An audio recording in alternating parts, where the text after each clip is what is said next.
নির্দিষ্টভাবে শুনতে পাবেন, জানতে পাবেন এবং উনি নিশ্চয়ই ইতিহাসের পরম্পরায় আপনাদের কাছে গোটা বিষয়টা তুলে ধরবেন। আমি ওনার হাতে মাইক তুলে দিচ্ছি।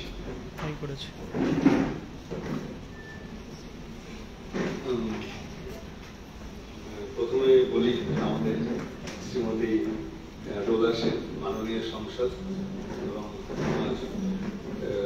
কৃষিমন্ত্রী, ওনার সাথে আমার আলাপ। আমি এখনো কৃষিমন্ত্রী, প্রাক্তন কৃষিমন্ত্রী বলি। আমাকে খুব অনুপ্রেরণা দিয়েছিলেন সেই সময়।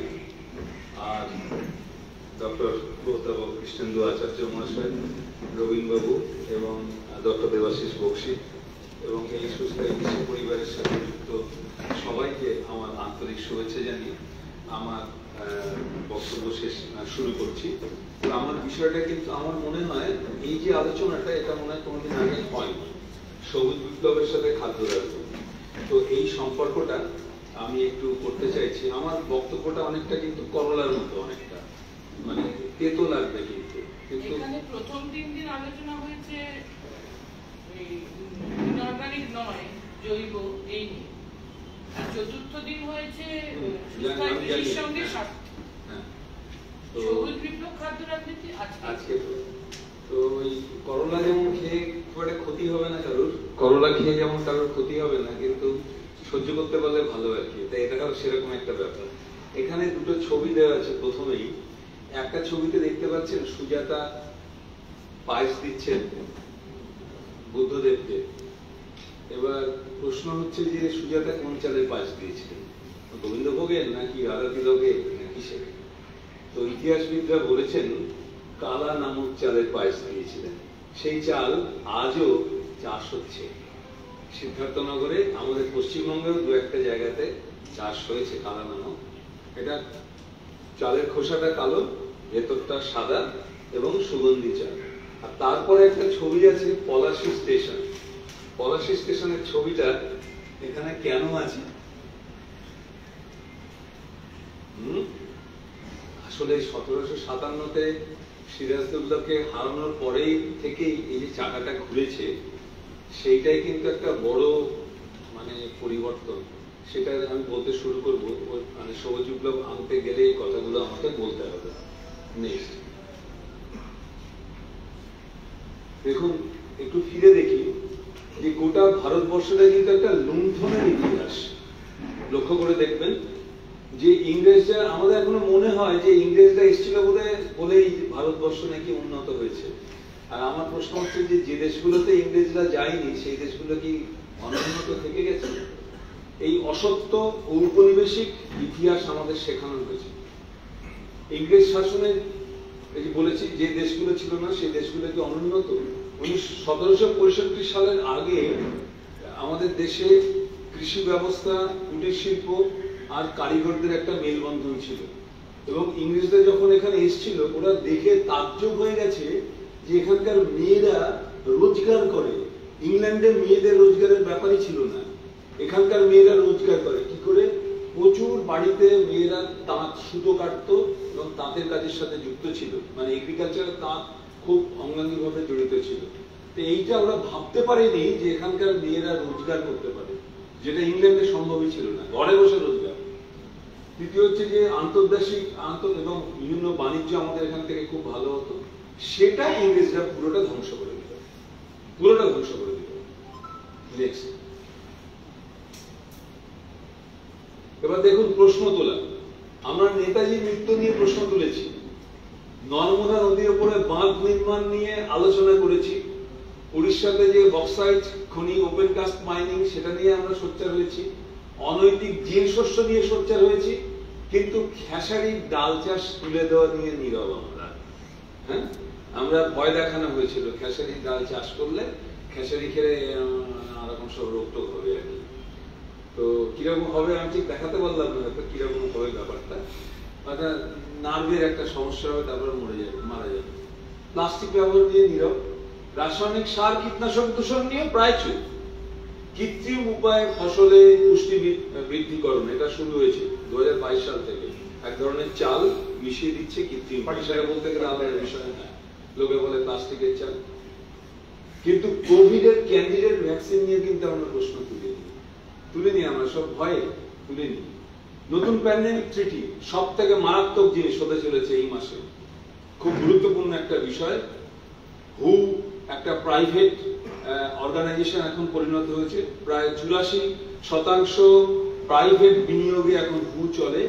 আজকে আমরা হিটলারের কথা বলতাম যে তারা ডিক্টেটর, আমরা মুসোলিনির কথা বলতাম ডিক্টেটর, আজকে হু কিন্তু সব থেকে বড় ডিক্টেটর হতে চলেছে।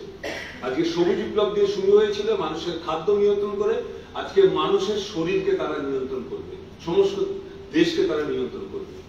আসলে আমরা প্রশ্ন করতে ভুলে গিয়েছি। আসলে এগুলো আমার স্যালিয়েন্ট পয়েন্ট, তারপরে আমার বিষয়ে আমি আসছি পরে। এবার সবুজ বিপ্লবের সাথে খাদ্য রাজনীতি কিভাবে সম্পর্ক।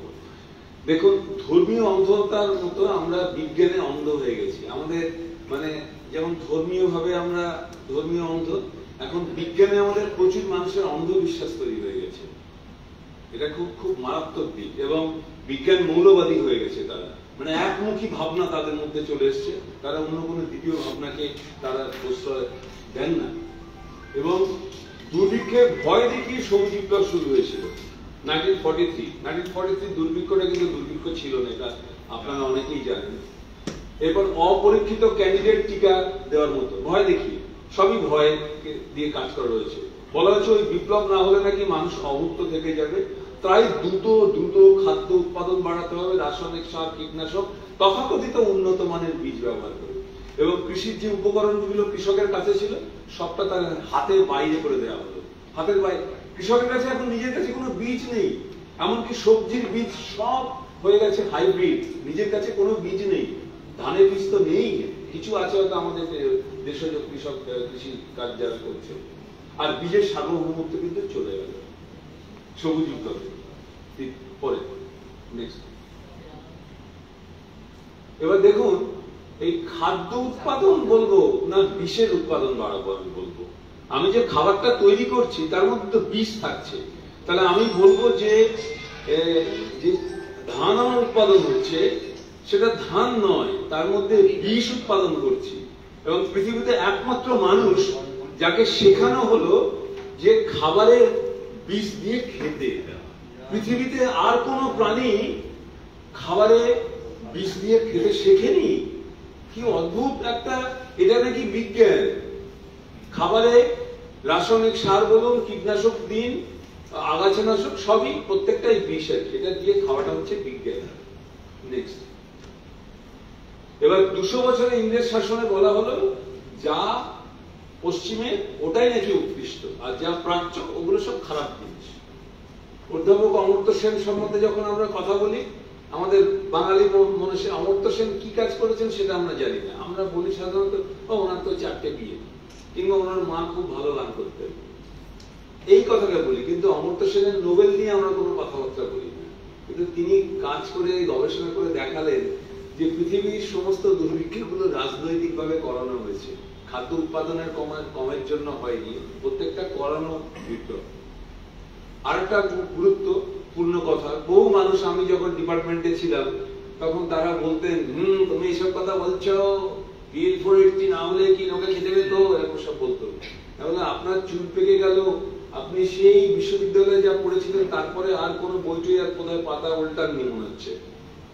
বিল 480 পাবলিক ল 480 তো রাজনৈতিক বিষয়, ওর সাথে তো কোনো বিজ্ঞানের কোনো বিষয় ছিল না, পুরোটা রাজনৈতিক। পড়ে দেখুন বিল 480 কেন করা হয়েছিল, কিসের জন্য করা হয়েছিল, কে চালু করেছিল, কেন চালু করেছিল আমেরিকা, সেটাতে আসবো পরে। এইটা না, এটা খুব ছোট করে আপনারা সবাই দেখতে পাচ্ছেন কি পিছন দিকে সবাই, তো আমি পড়ে আমি দিচ্ছি। 1757-তে শুরু হলো স্ট্রাকচারাল অ্যাডজাস্টমেন্ট প্রোগ্রাম।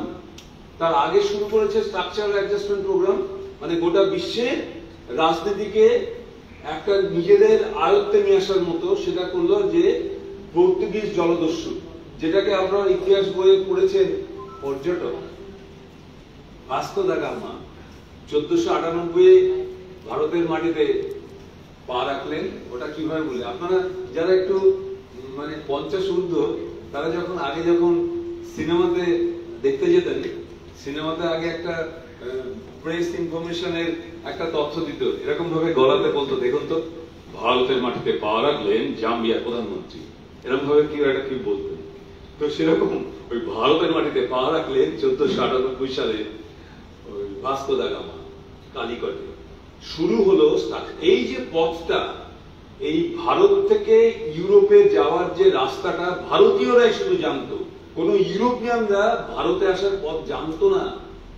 এই লোকটি প্রথম ইউরোপ থেকে ভারতে আসার পথটা চিনল। এই শুরু হলো বাণিজ্য। শুরু হয়েছিল তো মশলার বাণিজ্য দিয়ে, একদিকে মশলা আর একদিকে সোনা থাকতো, মানে গোলমরিচ আর লবঙ্গ আর একদিকে সোনা, এইভাবে বিনিয়োগটা হতো, বিনিময় হতো। শুরু হলো 1497। বাবর কিন্তু তার পরে বসেছে, কিন্তু 1525-এ বাবর বসেছে, তার আগে কিন্তু পর্তুগিজ কলোনি শুরু হয়ে গেল। কিন্তু তারপরে 1770-এ পৃথিবীর প্রথম কর্পোরেট মার্ডার, যেটা আমরা ইতিহাস বইয়ে পড়ি, 76-এর মন্বন্তর। কর্পোরেট মার্ডার পরিকল্পনা করে তাদের মার্ডার করা হলো ভারতীয়দের বাংলাতে। তো সেখানে যে খাদ্য যে বন্টন ব্যবস্থা, মানে খাবারটা যে মানুষকে পৌঁছে দেওয়া, তাদের কারুর দায় ছিল না মনে মনে। আগে তার আগে মোগল আমলে কিন্তু তাদের যথেষ্ট ভাবনা ছিল যে আমি কি করে মানুষের কাছে খাবারগুলো পৌঁছে দেব, সেই দায়িত্ববোধটা ছিল কিন্তু। আর ইংরেজের সেই দায়িত্ববোধটা কিন্তু ছিল না। এরপরে মার্ডার করলো 1943-এ, যেটাকে এখনো বলা হয় ফেমিন বলে, মানে দুর্ভিক্ষ বলে। কিসের দুর্ভিক্ষ? দুর্ভিক্ষ কিছু না, খাবার তো প্রচুর ছিল, মানুষকে বাঙালিকে মারা হয়েছিল। চার্চিলের যে নীতিগুলো ছিল, সেই নীতিগুলোই ছিল এই বাঙালিকে মারার জন্য। খাবারের কোনো অভাব ছিল না, ইতিহাস বই দেখে নেবেন, সেটা অমর্ত্য সেন মহাশয় দেখিয়েছেন। খাবারের কোনো অভাব ছিল না, গোডাউনে ছিল। গোডাউনে যদি থাকে, কিন্তু আপনি খাবার পাননি, মানুষ খাবার পায়নি। একজন ইংরেজও মারা যায়নি, একজনও রাজ কর্মচারী মারা যায়নি। এই 1943 সালে মারা গেছে কারা? ফ্যান দাও, মানে ফ্যানের জন্য মানুষ এসেছিল, ভেবে দেখুন, ভাতের জন্য না, ফ্যানের জন্য মানুষ এসেছিল। আর শেখ শুক্লাল করোনারি, কি যেন করোনারি না, ওই যে এসএসকেএম যে হাসপাতাল, তো তার যিনি, ওই যার নামে প্রতি ডেড বডির জন্য 5 টাকা করে পেয়েছিলেন, সেই টাকা কিন্তু ওই হাসপাতালে দিয়েছিলেন। ডেড বডি সরানোর তো লোক ছিল না কলকাতাতে, তাদের পরিবার এই কাজটা করেছিল। এরপরে সেকেন্ড ওয়ার্ল্ড ওয়ার হলো, চলছে তখন। এরপরে এলো 1947 সাল, ক্ষমতা হস্তান্তরের সময়। এরপর শুরু হলো নতুন সাম্রাজ্যবাদ আমেরিকায়, ব্রিটিশ থেকে আমেরিকা থেকে গেল। সে ভারী অদ্ভুত ব্যাপার। 1956-54 সালে পিএল 480 চালু করলো, পাবলিক ল 480, মানে আমেরিকান পররাষ্ট্র দপ্তরের একটা সংশোধনী, যে সংশোধনীতে আমেরিকার উৎপাদিত অতিরিক্ত খাবার ভারতে পাঠানোর নিয়ম কানুন। তাতে গম ছিল, মিলেট ছিল, জোয়ার ছিল, মাইলো মানে জোয়ার ছিল, এইগুলো তারা পাঠাতে শুরু করলো এখানে। তো এবার 1960-এ, সবটা বলতে পারবো না, 1960-এ ইন্টারন্যাশনাল রাইস রিসার্চ ইনস্টিটিউট তৈরি হলো। সেটা তাতে ফান্ড দিল হচ্ছে ফোর্ড ফাউন্ডেশন আর রকফেলার, তারা টাকা পয়সা এখানে যোগান দিল। ফোর্ড ফাউন্ডেশন, ফোর্ড হচ্ছে গাড়ি তৈরি করে, আর রকফেলার তেলের কারবারে। তারা এইটাতে হঠাৎ বিনিয়োগ করলো কেন? মানে শুরু, আমি বলছি রাজনীতিগুলো কিভাবে হচ্ছে, শুরু হচ্ছে দেখুন আস্তে আস্তে। কারণ দ্বিতীয় বিশ্বযুদ্ধের পরে যারা বোমা বানাতো, তারা বললো তো কারবার তো আর হচ্ছে না, সুতরাং তারা এগ্রিকালচারে বিনিয়োগ করলো, মানে রাসায়নিক সার, কীটনাশক কোম্পানিতে বিনিয়োগ করলো, কারণ এর বাজারটা খুব ভালো, বড় বাজার আর কি। এরপর 1965 সালে এগ্রিকালচারাল রিফর্মস ট্রিটিতে ইন্ডিয়াকে সই করাতে বাধ্য করলো আমেরিকা। এই এগ্রিকালচারাল রিফর্মস ট্রিটিটাই পরবর্তীকালে হলো গ্রিন রেভলিউশনের ট্রিটি। কি বলা হয়েছিল? আপনারা তো জানেন নেহেরু মহাশয় বললেন যে বাফার স্টক বানাতে হবে, মানে আরবান লোকেদের জন্য বাফার স্টক রেডি রাখতে হবে। খাবারের অভাব আছে, সেটা পরে আমি দেখাচ্ছি।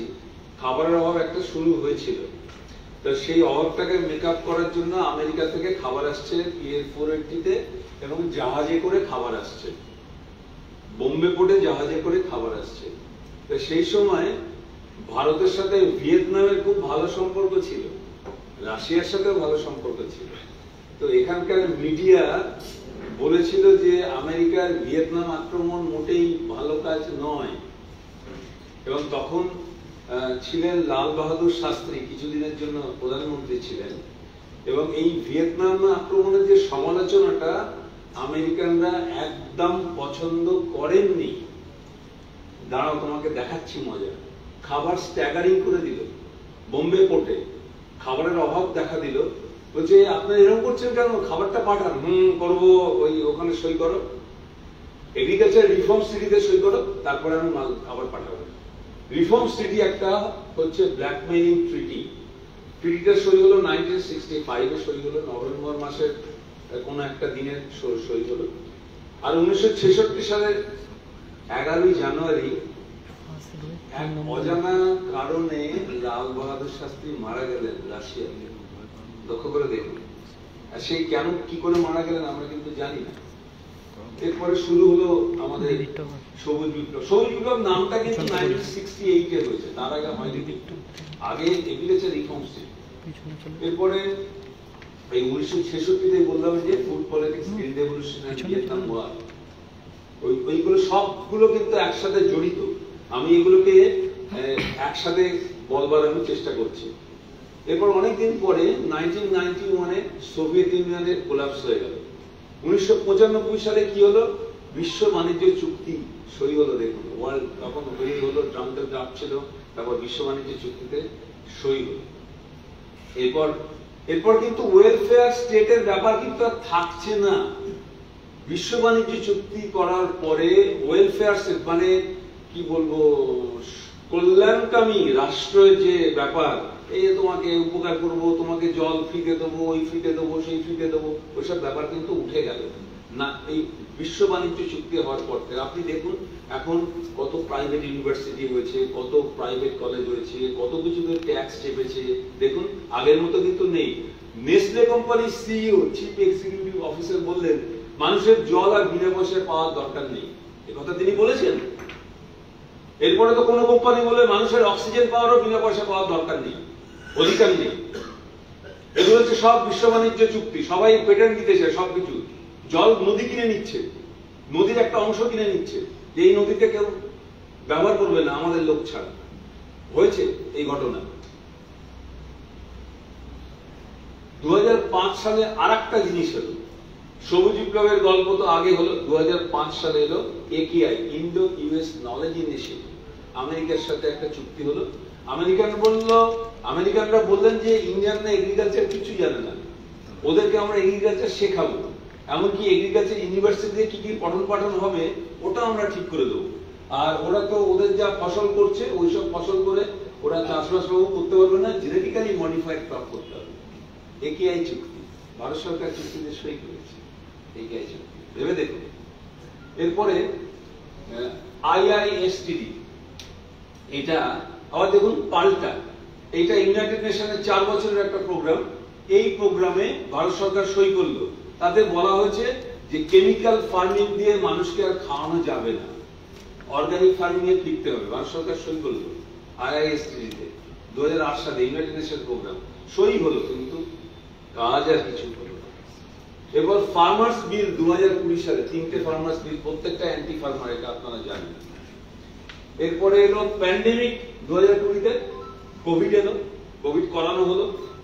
কোভিড কাকে বলে, এখানে কয়েকজন বিশেষজ্ঞ এখানে আছেন, আমি জানি, তাদের থেকে আমার পাওয়া।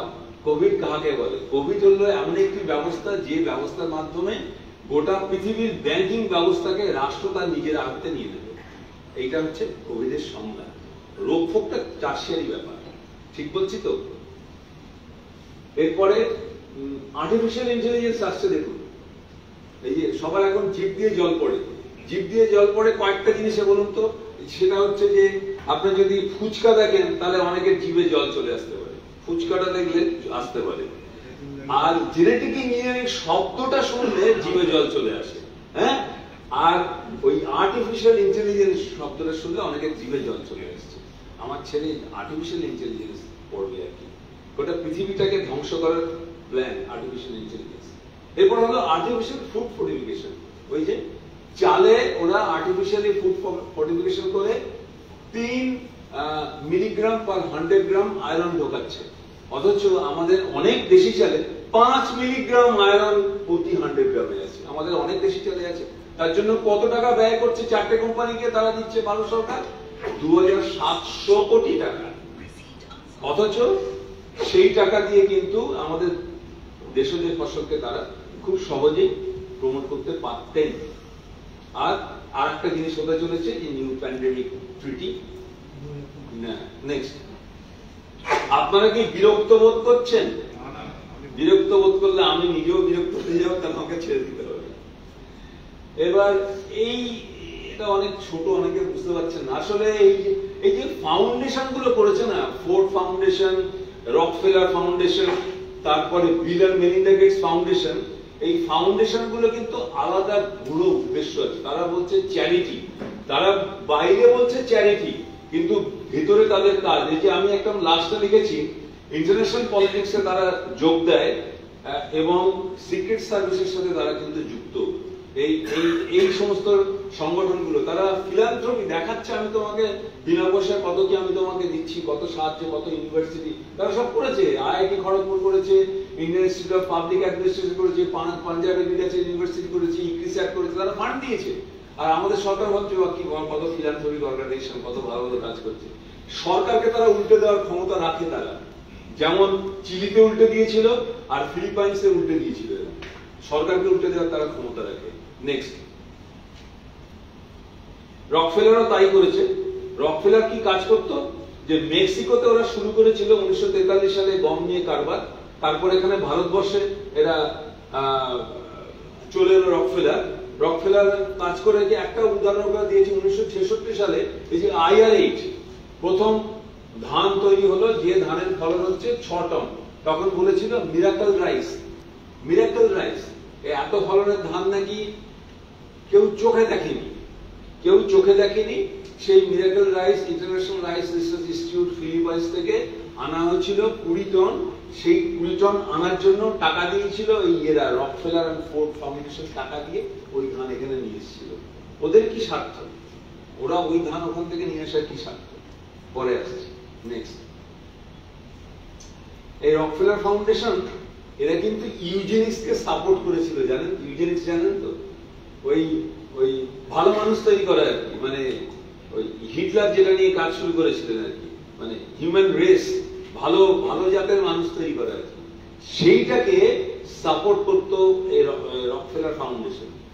তো আসলে ব্যাপারটা হচ্ছে ক্যারট এন্ড স্টিক, মানে ওই গাজর ঝোলাবো, যদি ভালো কাজ করো তাহলে গাজর খাওয়াবো, আর যদি ভালো কাজ না করো তাহলে আমাকে স্টিক দিয়ে পেটাবো।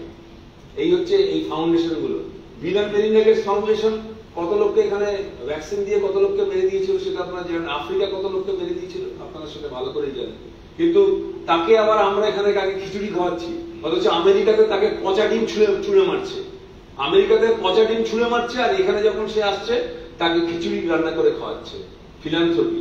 নেক্সট, এইখানে না লেখা অনেক ছোট ছোট লেখা পড়তে পারবেন না। এখানে ওই মানে গ্রিন রেভলিউশনের শুরুতে যে কথোপকথন গুলো হচ্ছিল সেটা দেখুন। গান্ধীজি যেটা বলেছিলেন যে সেলফ রিলায়েন্সের কথা বলেছিলেন, যে আমি গ্রামগুলোকে যদি আমি স্বয়ংসম্পূর্ণ করতে পারি তাহলে গ্রাম থেকে মানুষ মাইগ্রেট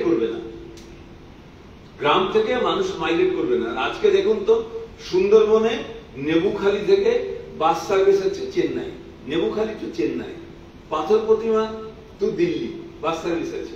মানে কৃষককে লেবার বানানোর, মানে শ্রমিক তৈরি করার একটা প্রক্রিয়া চালু হয়ে গেছে WTO এর পরের থেকে। কারণ WTO তে বলাই আছে অন্তত 30% জমি থেকে কৃষককে উৎখাত করা হবে। তারা কোথায় যাবে? মার্কেট এবং কৃষি ব্যবস্থা যাতে অলাভজনক থাকে সেই ব্যবস্থা সমস্ত রকম ভাবে চালু আছে। কৃষি ব্যবস্থাকে লাভজনক করা হবে না, কারণ ধানের দাম বিগত 30 বছরে ধানের দাম বেড়েছে 10 গুণ। অথচ এই আমি নিজেও একজন সরকারি কর্মচারী বলছি, আমরা থেকে শুরু করে সকলেরই মাইনে কিন্তু অনেক গুণ বেড়ে গেছে, অনেক গুণ বেড়ে গেছে। তা আজকে যদি অন্তত 25% যদি চালের দামটা বাড়তো তাহলে এত লোকে চাকরির পেছনে ছুটতো না। মানে কৃষিকাজটাকে সবসময় অলাভজনক করে দেখানো হবে। তো জেসি কুমারাপ্পা জানেন গান্ধীয়ান ফোর্সের একজন বড় প্রবক্তা, তিনি বলেছিলেন যে আমরা গ্রামকে আমরা ইম্পর্টেন্স দেব, গ্রামগুলোকে আমরা সাজিয়ে তুলব। তখন আরেকটা মত এলো, যে মতটা হচ্ছে যে আমরা পাশ্চাত্য যে প্রযুক্তি সেই প্রযুক্তিকে আমরা নিয়ে আসবো, সেটা দিয়েই আমাদের উন্নয়নের বন্যা বইবে, সেই দিকেই জল বইতে শুরু করবে। নেক্সট, এই যারা এই কাজগুলো করেছিলেন তাদের এখানে নাম এবং বিস্তারিত বিবরণ এখানে দেওয়া আছে। নেক্সট, এই এখানে এই রকফেলার গ্রিন রেভলিউশন 25, এখানে স্বামীনাথনের ছবি দেখতে পাচ্ছেন, ওখানে নরম্যান বুরলগের ছবি দেখতে পাচ্ছেন। যারা উনি কিন্তু রকফেলার ফাউন্ডেশনে নরম্যান বুরলগ কাজ করতেন, তাদের হয়ে মেক্সিকোতে কিন্তু কাজ করেছিলেন। নেক্সট, ওনার ছবি তো সবাই চেনেন, এটা আগেই আমি বলেছি যে আমেরিকাতে কিন্তু পভার্টি আছে, এটা অনেকেই হয়তো জানেন যে আমেরিকার পভার্টির কথা কিন্তু আমরা বলি না। আমেরিকাতে ওরকম বস্তি আছে, না খেতে পাওয়া লোক আছে, সেই কথা মনে করি না। আমরা বলি আমেরিকা মানে হচ্ছে একটা স্বর্গ কিন্তু নয়। এবং ভারতে এত খাবার উৎপাদন হওয়া সত্ত্বেও ক্ষুধা সূচকে ভারতের স্থান খুব খারাপ জায়গাতে, 119টা দেশের মধ্যে 103 নম্বর স্থানে ভারত। আর খাবার উৎপাদন বাড়ালেই যে আমি খেতে পাবো তার কিন্তু নিশ্চয়তা নেই। আমি একটা উদাহরণ দিই, আমাদের মধ্যে অনেকে হয়তো আইফোন কিনতে রাজি, আইফোন কিনতে চান, কিন্তু আইফোন বাজারেও আছে, আমার পকেটে টাকা নেই আইফোন। ঠিক সিমিলারলি যখন পেঁয়াজের দাম 80 টাকা হয়, ওটা রাজনৈতিক কারণে যখন হয় 80 টাকা হয়, তখন ওই মহারাষ্ট্র থেকে নিয়ন্ত্রিত হয়, তখন আপনি যদি 500 গ্রাম পেঁয়াজ কেনেন, পেঁয়াজটা কিন্তু দামটা অনেক মানে দামের কারণে আপনি কম পেঁয়াজ কেনেন। লক্ষ্য করে দেখুন। নেক্সট, হ্যাঁ, এই যে ছবিটা, এই ছবিটা আমাদের দেখিয়ে বলা হয়েছে, দেখো বাপু এইটা কিন্তু হয়েছে, সুতরাং তোমাকে কিন্তু রাসায়নিক সার কীটনাশক দিয়ে ওই সবুজ বিপ্লব না করলে এরকম হবে, এইরকম মানুষ না খেতে পাওয়ার অবস্থাটা হবে, ভয়। নেক্সট, এইখানে অনেক কাগজে ছোট ছোট করে বেরিয়েছে, উৎপাদন বাড়ানো সত্ত্বেও মানুষ খেতে পারছে না, সেটাই। নেক্সট, আচ্ছা, এইটা একটা খুব মজার একটা স্লাইড। সেটা হচ্ছে ভারত সরকার 1948 সাল থেকে 1955 সাল পর্যন্ত কৃষি পণ্ডিত অ্যাওয়ার্ড দিতেন বিভিন্ন ফসলের উপরে। ওই আপনার আলুতে, ধানে, সুগার কেনে, ভুট্টাতে, বিভিন্ন ফসলে দিতেন। এইটা হচ্ছে সেই অ্যাওয়ার্ড সেরিমনি।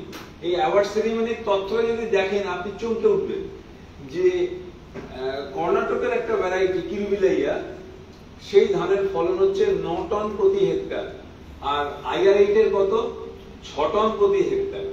কিরুবিলাইয়া 1952 সালে উৎপাদন দিল 9 টন প্রতি হেক্টর, তার জন্য ভারত সরকার পুরস্কার দিল, সেটা হাইল্ডিং হলো না। আর যেটা 1966 সালে 6 টন ইল দিল, ওটা হয়ে গেল হাইল্ডিং। কি সুন্দর ব্যাপার না, দারুণ ব্যাপার। আর পশ্চিমবঙ্গের প্রথম কৃষি পণ্ডিত অ্যাওয়ার্ড, আমার সৌভাগ্য হয়েছিল তার বাড়ি যাওয়ার, জামবনি ব্লকে, ঝাড়গ্রাম ডিস্ট্রিক্টে। তিনি প্রথম কৃষি পণ্ডিত অ্যাওয়ার্ড, তার ধান হচ্ছে অভিমান, সেই সময় পেয়েছিলেন 6 টন প্রতি হেক্টর, 1948 সালে। সেটা সেই বাড়িতে যখন গেলাম, গ্রামের লোকজন বলছে হ্যাঁ আমার দাদু ছিল। সেই কাগজটা কোথায়? দাদু একটা পুরস্কার পেয়েছিল, কাগজ নেই, নাতি মদ খায় আর টোটো চালায়, আর নাতি কিছু বলতেই পারছে না। পাড়ার লোক বলছে হ্যাঁ ওনার দাদু একটা পুরস্কার পেয়েছিল, আমরা শুনেছি, কাগজ ফাগজ কোথায় আছে আমরা জানি। নেক্সট, এইবারে এই সেই ফলন বৃত্তান্ত গুলো দিয়েছিলাম যে সেলেম এবং থাঞ্জাভুর ডিস্ট্রিক্ট এখনকার তামিলনাড়ুতে 130টা গ্রামের গড় ফলন 9 টন থেকে 10 টন প্রতি হেক্টরে ছিল। সেই ধানগুলো কিন্তু সবুজ বিপ্লবের সঙ্গে আমরা আনাইনি, কারণ ইতিমধ্যে সে ধান নষ্ট হয়ে গেছে। এমনকি কিরুবিলাই 1952 সালে যে ধানটা 9 টন ফলন, সেটাও কিন্তু আমরা নিয়ে আসিনি। কারণ এই ধান চাষ করলে কৃষক রাসায়নিক সার কিনবে না, কীটনাশক কিনবে না, বীজ কিনবে না, আগাছানাশক কিনবে না, তাহলে তো আমার তো লাভ হবে না। সবুজ বিপ্লব তো মূলত রাসায়নিক সার, কীটনাশক, বীজের একটা কারবার। তো সেই কারবারটা তো হবে না, সম্ভব না। যে সেই কারণে এই ধানগুলোকে পপুলার করা হয়নি। এখনো পশ্চিমবঙ্গে অনেক ভ্যারাইটি রয়েছে, যে ভ্যারাইটির প্রতি হেক্টরে 6 টন ফলন দেবে রাসায়নিক সার, কীটনাশক না দিয়ে। সেই ভ্যারাইটি গুলো প্রচলন করা হচ্ছে না সেইভাবে। অনেক কৃষক এখানে, আপনারা সেই সব ভ্যারাইটি গুলো জানেন, এখানে আপনারা নিয়েও এসছেন হয়তো। কেরালা সুন্দরী, বহুরূপী, মধুমালা, মেঘাডম্বরু, রাবণ শাল, এরকম ভ্যারাইটি গুলো, বাংলা পাটনা, এরকম ভ্যারাইটি গুলো প্রায় 6 টনের কাছাকাছি ফলন দেবে রাসায়নিক সার, কীটনাশক ছাড়া। আর রাসায়নিক সার, কীটনাশক দিয়ে লাল স্বর্ণ MTU 7029 এখন আমরা ওই 6 টনের কাছাকাছি ফলন পাই। রাসায়নিক সার দিয়ে পাই, আর ওটা না দিয়ে পাই। নেক্সট,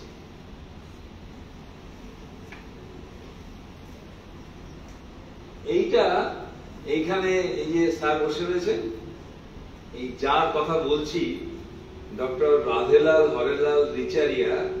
আমি যখন ওনাকে বলি তখন উনি আমাকে বললেন যে আমি তো ওনার সাথে কয়েকবার দেখা হয়েছিল ঝাড়খণ্ডে।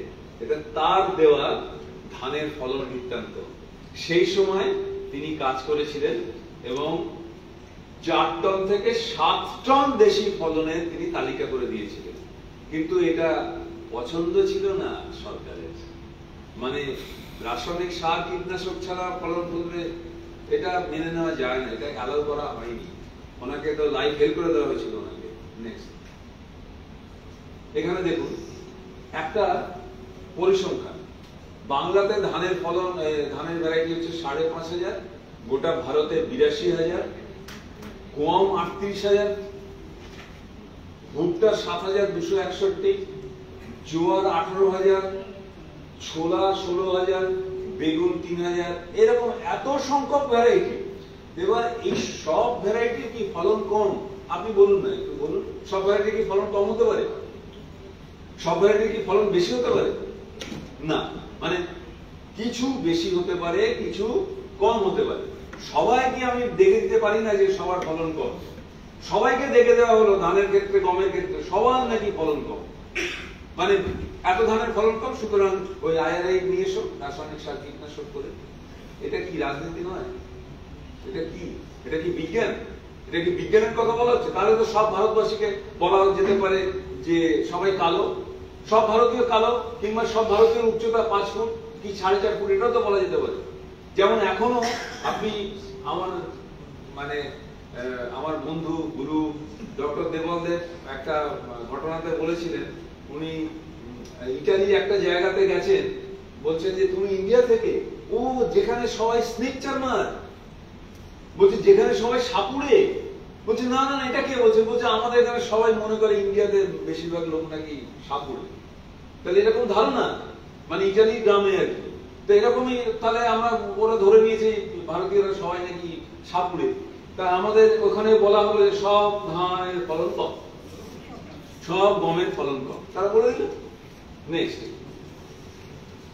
এই যে 3টে বই দেখুন, the violence of the green revolution, এইটা একটা বিখ্যাত বই। ডক্টর বন্দনা শিবার তিনি আমাদের ভারতের যে পরিসংখ্যান, সেই পরিসংখ্যানকেই তিনি বিশ্লেষণ করে দেখালেন যে গ্রিন রেভলিউশনটা একটা ভায়োলেন্স। বইটার নামটাই বুঝতে পারছেন, the violence of the green revolution. তার পরের বইটা মাধব গাডগিল আর Ramachandra Guha, the fissured land, এই বইটাও কিন্তু তাই একই কথা। ভারতবর্ষের যে ইকোলজিক্যাল হিস্ট্রি কিভাবে পরিবর্তন হলো, কিভাবে চেঞ্জ হলো, সেটা একটা বিস্তারিত দলিল। আর এই early Indians by Tony Joseph, এটা রিসেন্ট বই। এটা একটা নৃতাত্ত্বিক বই। এইটাতে উনি বলছেন যে এই যে কোল, ভীর, সাঁওতাল, মুন্ডা, হো, এরা basically they migrated from south east Asia, কারণ ওদের ল্যাঙ্গুয়েজের সাথে এদের ল্যাঙ্গুয়েজের সিমিলারিটি আছে। আর ওদের গায়ের রং কালো হয়ে গেছে এই কারণে আমাদের উচ্চ তাপমাত্রার জন্য। এবং ওরা নিয়ে এসেছিল ওই যে ওখানকার যে বেটে জাতের ধান, অরাইজা সাটিভা বা জাপোনিকা, বেটে জাতের ধান নিয়ে এসেছিল। আর এখানে ছিল ইন্ডিকা। ন্যাচারাল ক্রসিং আজ থেকে মানে 4000 বছর আগেই হয়েছে। 1966 সালে প্রথম ক্রসিং করা হয়নি, তার আগেই ক্রসিং ন্যাচারালি হয়ে গেছে। সেই জন্য আমি ধান নিয়ে কাজ করতে গিয়ে দেখলাম যে অনেক বেটে ছোট জাতের ধান সেটা কিন্তু নন স্টিকি, মানে বলা হয় যে ওই জাপানিকা রাইস গুলো ওগুলো স্টিকি রাইস এবং বেটে জাত, কিন্তু অনেক বেটে জাতের রয়েছে আমাদের দেশে, সেগুলো নন স্টিকি কিন্তু বেটে। আবার অনেক লম্বা গাছকে বলা হয় যে ইন্ডিকা, কিন্তু অনেক লম্বা গাছ রয়েছে তারা কিন্তু স্টিকি রাইস, মানে উল্টোটা। লম্বা গাছের ধানও কিন্তু স্টিকি, আবার বেটে গাছের ধানও কিন্তু নন স্টিকি। এবং ওইটা রেফারেন্সে আমি বলছি যে টনি জোসেফ যে কাজটা করেছিল সেটা একদম শিওর যে মিক্সচার কিন্তু অনেক আগেই হয়েছিল, 4000 বছর আগে, যে কারণে আমরা এটা দেখতে পাই। এবার বলা হলো সব বীজের ফলন কম, তাই রাসায়নিক সার লাগবে, কীটনাশক লাগবে, এবং বীজ সার বিহীন জমিতে নাকি ম্যাজিক ফলন দেবে। হ্যাঁ, ম্যাজিক ফলন দিয়েছিল, এটা ঠিকই, কিন্তু সেটা কিন্তু ম্যাজিক ফলন দেবে শুধুমাত্র সমতল জমিতে, একটু হিলি মানে বা লবণাক্ত জমিতে বা গভীর জলে কিন্তু ওই ধানগুলো বেশি ফলন দিতে পারবে না, যেটা আপনারা যারা সুন্দরবনে থাকেন আপনারা খুব ভালো করে জানেন। এবং আয়লার সময় কি হয়েছিল, আয়লার সময় 2009 এই তো মে মাসগুলোতে সব আয়লা খেলাগুলো সব হয়, আবার তো কালকে আসছে ইমেল। তো এই সময় ওই যখন হয়েছিল তখন লুনিশ্রী বলে একটা ধান ছিল, মানে সরকারি লবণ সহনশীল ধান। এটা অনেকটা সোনার পাথর বাটির মতো আর কি। মানে কিরকম, মানে এটা হচ্ছে ফলন বেশি দেবে কিন্তু লবণ বেশি সহ্য করতে পারবে না। কিন্তু সুন্দরবনে আমার চাই লবণ বেশি সহ্য করতে পারবে, ফলন কম দিই। তাই লুনিশ্রী তাই মারাত্মকভাবে ফেল করলো, যারা সুন্দরবনে আছেন ভালো করেই জানেন। সেখানে কি সাবেক যে লবণ সহনশীল ধান, মানে কি বলবো, ফুটে পাটনাই, লালকেতু, মাত্রা, হ্যামিল্টন, এই যে লবণ সহনশীল সেইগুলো কিন্তু মানে আবার চাষ শুরু হলো নেক্সট। এটা দেখুন, এটা তো আমরা বলছি সবুজ বিপ্লব একটা বৈজ্ঞানিক বিপ্লব, তাই তো? তাহলে বৈজ্ঞানিক বিপ্লব যদি হয়ে থাকে তাহলে এই বৈজ্ঞানিক বিপ্লবের যে ভালো সুমিষ্ট ফল আর কি, সেটাও কিন্তু আমাদের গ্রহণ করতে হবে। সেটা আমরা বলছি না না না, ওটা দেখানো যাবে না। কেন দেখানো যাবে না? আজকে পাঞ্জাবের খেতি বিরাসত মিশনের এই কাজটা, আজকে বাচ্চাদের ক্যান্সার ডিউ টু পেস্টিসাইড, এই কাজটা তারা করেছে। এই ছবিটা দেখাতে হবে তো, যে সবুজ বিপ্লবে দেখো বাবু এত ফলন বেড়েছে, আবার তার সাথে সাথে ঘরে ঘরে এই জিনিসটা বাচ্চাদের হচ্ছে, এখন তো ঘরে ঘরে ক্যান্সার। এটাও তো আমাদের দেখানো উচিত, বলুন? এটা তো আমাকে মানতে হবে। আজকে যদি সবুজ বিপ্লবকে বিজ্ঞান বলে মনে করি, তো এটাও তো একটা বিজ্ঞান, এটা কজ অ্যান্ড এফেক্ট, ওই পেস্টিসাইডের জন্য এই জিনিসগুলো হয়েছে, এটাকে মানতে হবে তো। এটা কেন মানবো না? একটা মানবো না, তা তো হয় না। নেক্সট, দেখুন ক্যান্সার ট্রেন তো আপনারা জানেন সবাই, ওই ভাতিজা থেকে বিকানি ট্রেনের নাম পাল্টে দিয়েছে। আমরা তো চাই না যে প্রত্যেক রাজ্যে এরকম করে একটা করে ট্রেন হোক। আজকে কিন্তু সত্যি তাই। টাটা এই যে ক্যান্সার হসপিটাল ইনিশিয়ালি যখন স্থাপন করেছিল, ওদের আইডিয়া ছিল যে প্রত্যেকদিন 250 জন করে পেশেন্ট দেখবে। আমার দুর্ভাগ্য হয়েছিল ওইসব জায়গাগুলোতে যাওয়ার, আত্মীয় স্বজনদের নিয়ে যাওয়ার, 800 জন করে দেখছে, 800, তার বেশি। মানে 5-6 বছর আগে 800 জন দেখেছিলাম, এখন তো বোধহয় 1000-এর উপর করে দেখছে। তাহলে কি পরিমাণ বেড়ে গেছে? তার কারণটা হচ্ছে আমার খাবার আর লাইফস্টাইল। খাবার তো একটা বটেই, তার সাথে লাইফস্টাইল একটা বিষয়। দেখুন নেক্সট, আমাদের তো লোকতান্ত্রিক সমাজ ব্যবস্থা, সবাই বড় লোক হতে চাইছে, কৃষকতার বাইরে নয়। মানে কে কত দ্রুত বড় লোক হতে পারে, এইটা একটা ব্যাপার। এই দ্রুত বড় লোক হওয়া, কৃষকের দ্রুত বড় লোক হওয়া আর অন্য মানুষের দ্রুত বড় লোক হওয়ার মধ্যে তফাৎ আছে। কৃষক বেগুনে স্প্রে করে দিল কীটনাশক পোকা তাড়ানোর জন্য, সেই বেগুনের চলে গেল 1000 জনের মধ্যে, তার মধ্যে কীটনাশক দেওয়া আছে। কারণ আমি তো বা আপনি বেগুন চাষ করছেন না, আপনাকে বেগুনটা বাজার থেকে কিনে খেতে হবে, সেই বেগুনটা কৃষক কোন কৃষকের থেকে আসছে আপনি জানেন না, এবং বেগুন আজকে স্প্রে করেছে, আজকে বিকেলে তুলে কালকে বাজারে চলে এলো, এবং কীটনাশকের অবশিষ্টতা তার মধ্যে থেকে যাচ্ছে, কেউ কোনো নিয়ম কানুন মানেন না, কেউ মানবেও না, তো সেটা কিন্তু কারণটা তো হচ্ছেই রোগ। কীটনাশক, এমন কোনো কীটনাশক পাওয়া যায়নি যে ক্যান্সার করে না, সবার মধ্যে ক্যান্সার করার একটা তার একটা ক্ষমতা রয়েছে। নেক্সট, এইবারে দেখুন ওই যে একটা পয়েন্ট আছে 1984 সালে ফুড অ্যান্ড এগ্রিকালচার অর্গানাইজেশন বলছে যে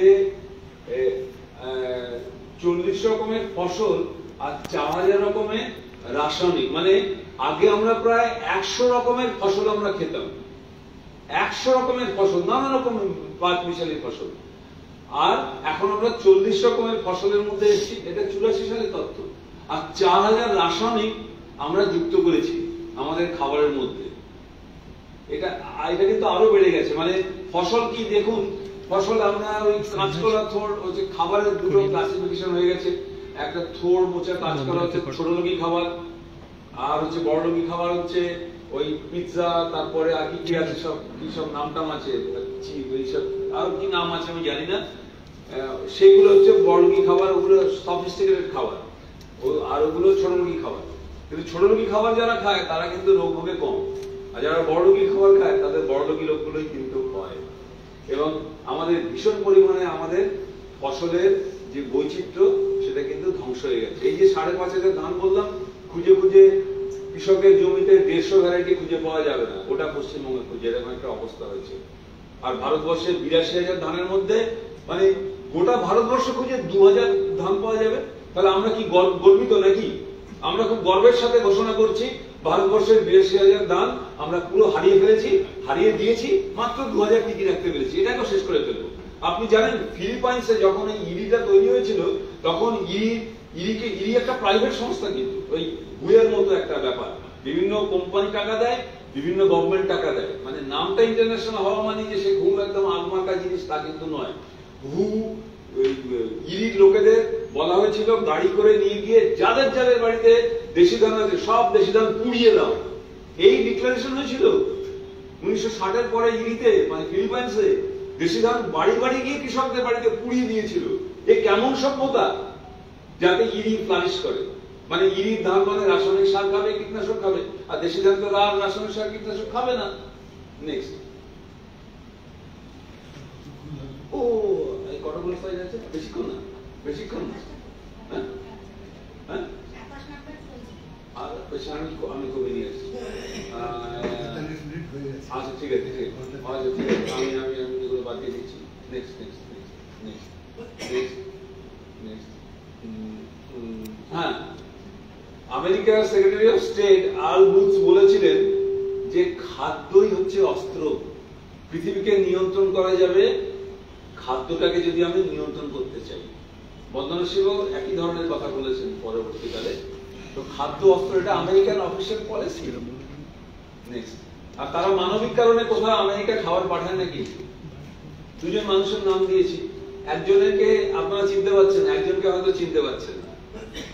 আপনাদের বাদিকে হচ্ছেন ডক্টর রিচারিয়া, তার সাথে তার আলাপ ছিল।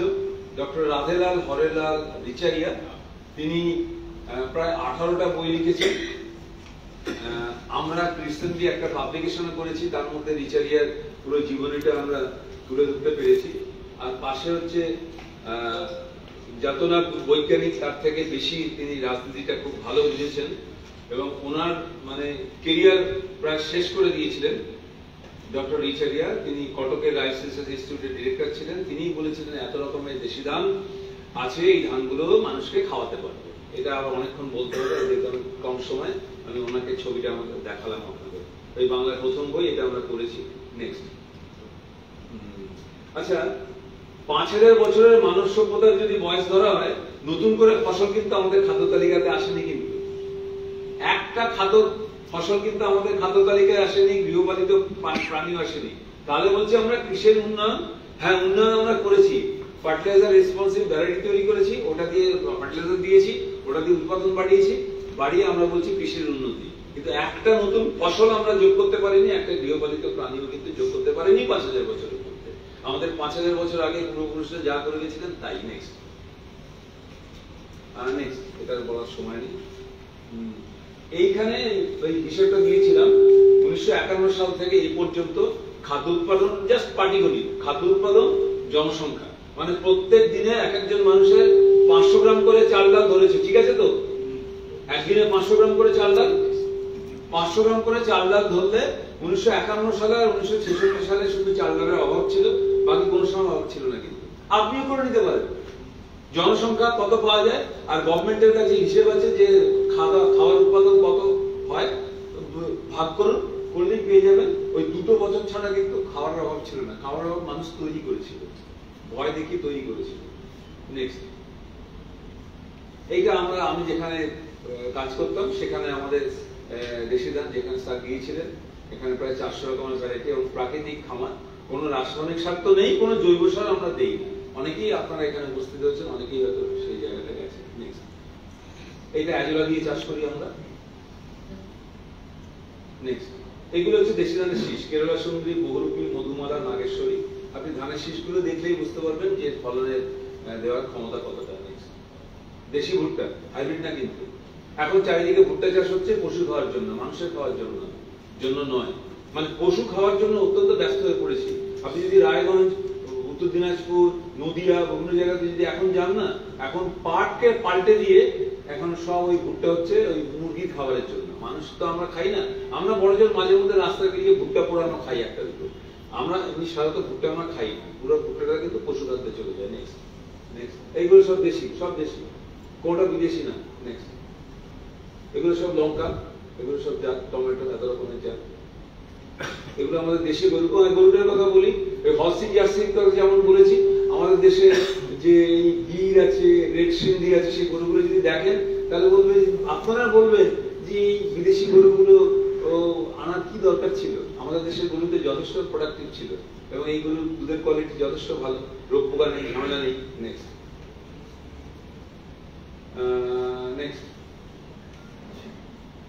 আমরা কি করতে পারি? এই এত কিছু শুনলাম। একটা হচ্ছে সচেতন হওয়া, দ্বিতীয় হচ্ছে যে বাড়িতে যদি ছাদ থাকে একটু ছাদ বাগান করা। ছাদ বাগানের সাথে স্যার ছিলেন বোধহয় কলকাতার মধ্যে বৃহত্তম ছাদ বাগান, তাই তো? সেই এটাতে এই বিল্ডিংটা, কোন বিল্ডিংটা? বৃহত্তম ছাদ বাগান ছিল 4000 স্কয়ার ফুটের। এইটাই কলকাতাতে বড় ছাদ বাগান, সেটা উনি অনেকবার গেছেন। সেই ছাদ বাগানটা আমরা করেছিলাম, পুরোটাই অর্গানিক ছিল। আপনার বাড়িতেও আপনি একটু টমেটো, এখন আমি জানি না এই অবস্থাটা কি আছে। আমি এটা প্রায় 8-10 বছর হয়ে গেল। খুব বড় ছাদ বাগান। তো এবার চকচকে চাল নয়, একটু একটু লাল চাল খাওয়া, একটু কালো চাল খাওয়া। খাদ্য হিসেবে আপনি বক ফুলের বদলে এখন একটু বাদল লাঠি ফুল চারিদিকে হয়ে গেছে, বাদল লাঠি ফুল একটু খেতে পারেন বেসনে ভিজিয়ে। সজনা খেতে পারেন, টগর ফুল খেতে পারেন, কাঞ্চন ফুল খেতে পারেন। আপনি ওই শীতকালে ফুল প্রচুর খাওয়া যায় আর কি, ওটা কি বলে, ডালিয়ার ফুল খেতে পারেন, চন্দ্রমল্লিকার ফুলের পাপড়ি খেতে পারেন, যদি না রাসায়নিক সার কীটনাশক দেওয়া থাকে। খাদ্য হিসেবে ফুল, ভেজানো ছোলা মুগ, চিনির বদলে গুড়, সন্ধব লবণ। লবণ কিন্তু খুব মারাত্মক ব্যাপার। এই লবণ যেটা খুব কম লাগে সেই লবণটা সন্ধব লবণ হলেই ভালো হয়, সামুদ্রিক লবণ হলেই ভালো হয়।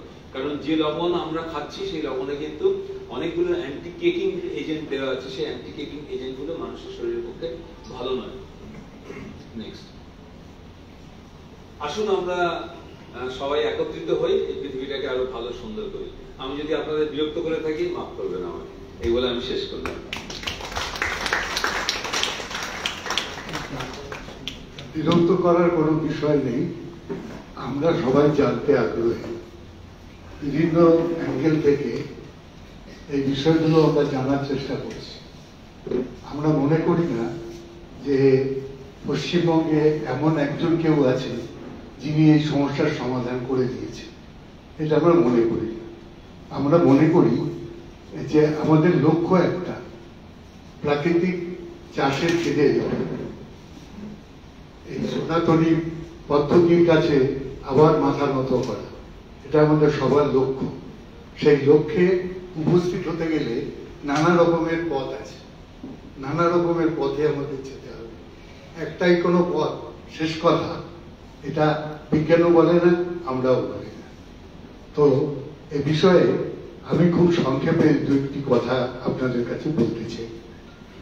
প্রথম বিষয় হচ্ছে, দেখুন আমাদের চোখের সামনে এই গোটা জিনিসটা ঘটেছে, তার ফলে আমাদের প্রত্যেকেরই যারা একটু বয়স হয়েছে তারা সবাই জানে, গ্রামের রাস্তায় গেলে রাস্তার উপরে একটা বোর্ডে লেখা থাকতো নিবিড় আমন ধান চাষ লেখা থাকতো। এই নিবিড় আমন ধান চাষ এটার মানে কি? এটার মানে হচ্ছে আমাদের যে ধান চাষ ছিল সেটা ভুল ছিল, সেটা বাদ দাও, দিয়ে এমন ধান চাষ করো যে গোটা মাঠটা সবুজ হয়ে যাবে। তার জন্য কি করতে হবে? তার জন্য বেশি দাম দিয়ে তোমার আগে ধানের বীজ কিনতে হতো না, এখন তোমাকে ধানের বীজ কিনতে হবে। দ্বিতীয় হচ্ছে, এই নিবিড় চাষ করতে গেলে প্রচুর সার লাগবে, রাসায়নিক সার। রাসায়নিক সারের উৎপাদন কারা করে? আমাদের দেশে কটা কারখানা আছে যেখানে রাসায়নিক সার উৎপাদন? সব বেশিরভাগই বিদেশে, এবং সেখানে ফিনান্স করে উনি যে সমস্ত সংস্থাগুলোর নাম বললেন তার সাথে আরো অনেক সংস্থা আছে যারা, যে একটা বিষয় উনি খুব ভালোভাবে তুলে ধরেছেন যে দ্বিতীয় বিশ্বযুদ্ধের পর যখন দেখা গেল যে প্রচুর কেমিক্যাল তৈরি হয়ে গেছে, অথচ সেটা যুদ্ধ আর হচ্ছে না, শান্তি চুক্তি হচ্ছে চারিদিকে, তাহলে সেই কেমিক্যাল গুলো কি করবে? ব্যবহার শুরু হলো ডিডিটি, শুধু ডিডিটিটা, এরপরে এক এক করে পর পর পর পর এই রাসায়নিক গুলো এরা ব্যবহার করতে শুরু করলো। এবং এই সমস্ত তত্ত্ব যে আমাদের অস্ত্র হচ্ছে এই চাষবাস, অর্থাৎ আমরা আমাদের মতো ওদের দেশে চাষবাস করাবো। ওরা ওদের দেশে ওদের এই যে হিম্মত হলো এ কথা বলা যে ভারতবর্ষ চাষবাস জানে না, তো ওদের মুখে থাপ্পড় মারার মতো কোনো লোক ছিল যারা বলতে পারে যে আমাদের দেশের লোক, তাদের কাছ থেকে এসে শিখে যাও কি করে ভালো করে ধান চাষ করতে হয়, কত রকম সবজি তারা চাষ করেন, এবং সেগুলো দেখে যাও তোমরা কিভাবে হয়। আমাদের দেশে গোবর একটা অত্যন্ত গুরুত্বপূর্ণ সম্পদ।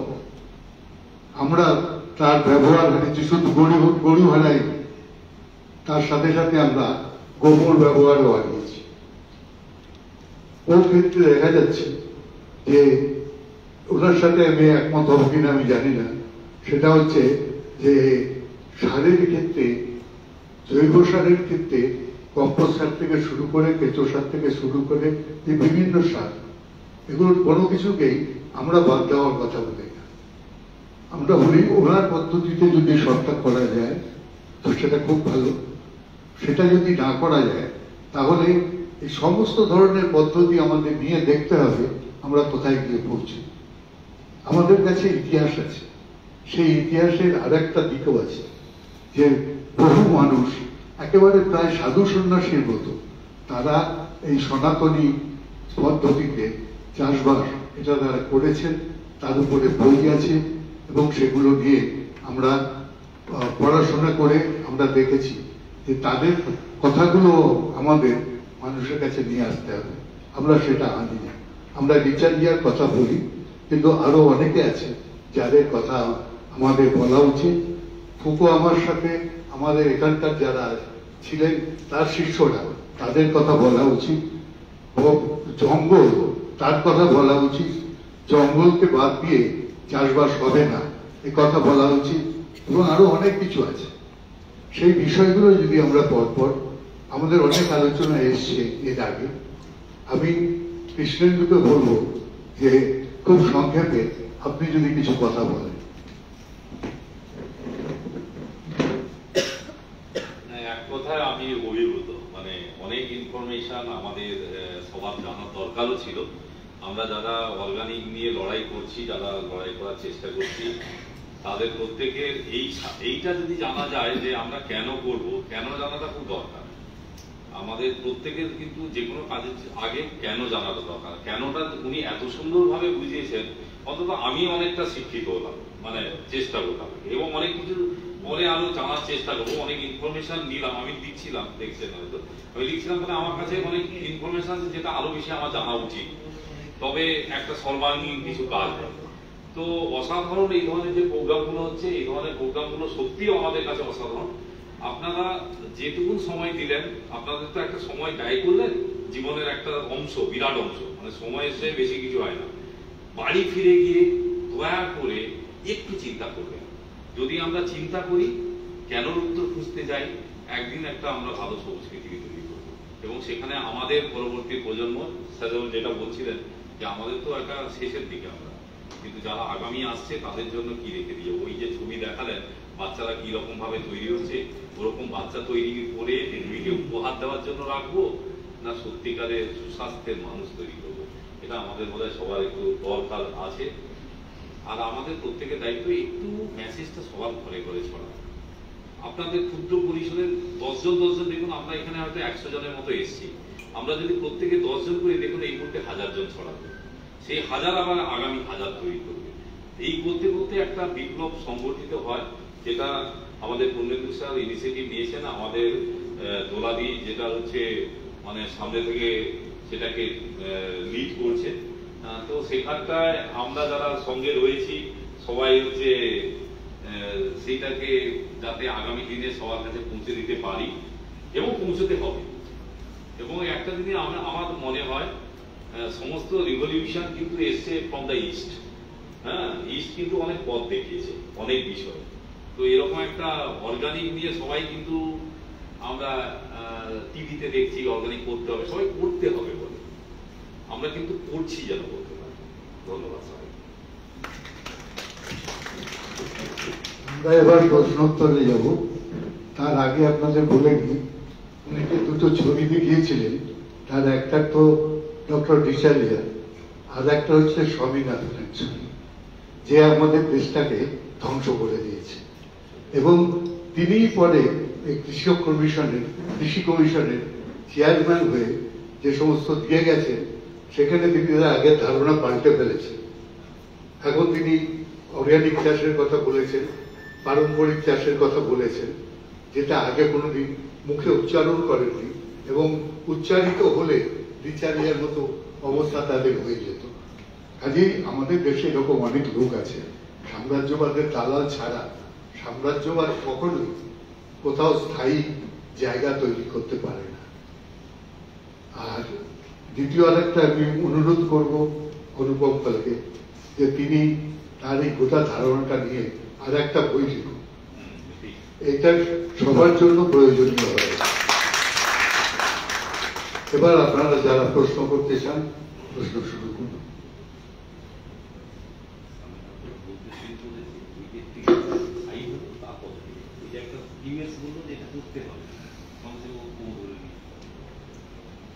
বলুন।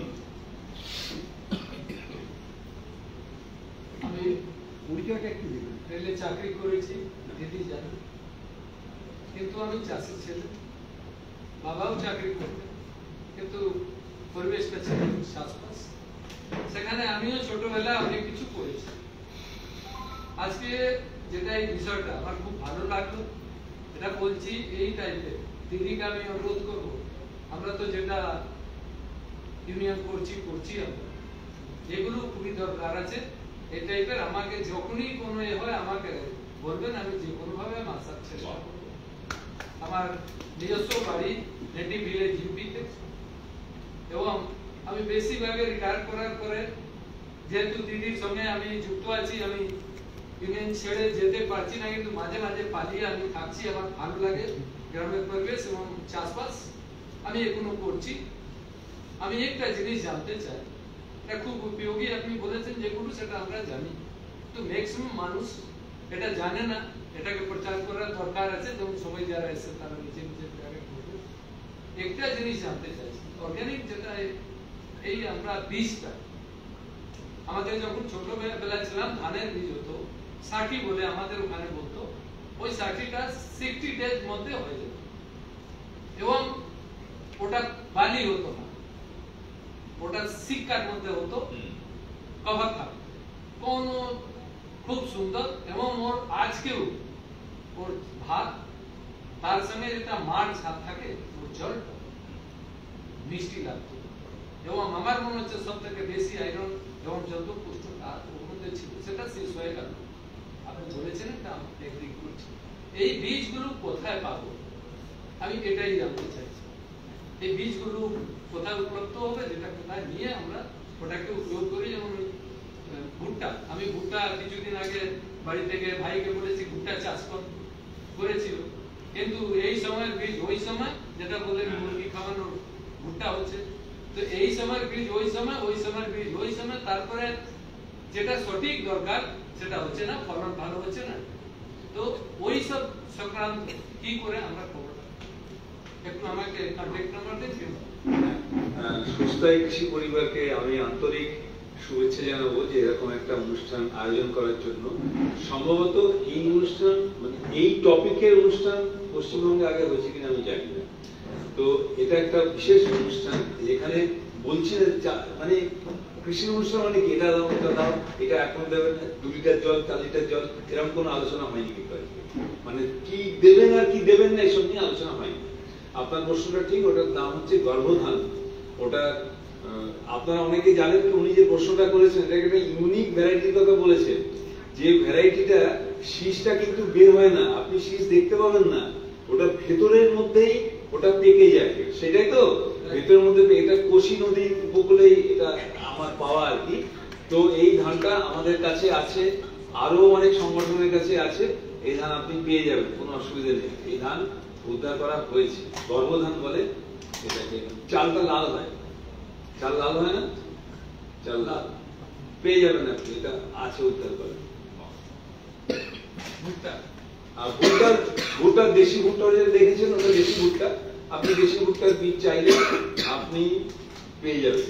আপনার কোন সময় লাগাবেন বলুন? এখন না বর্ষায়? 2 মাস পরে।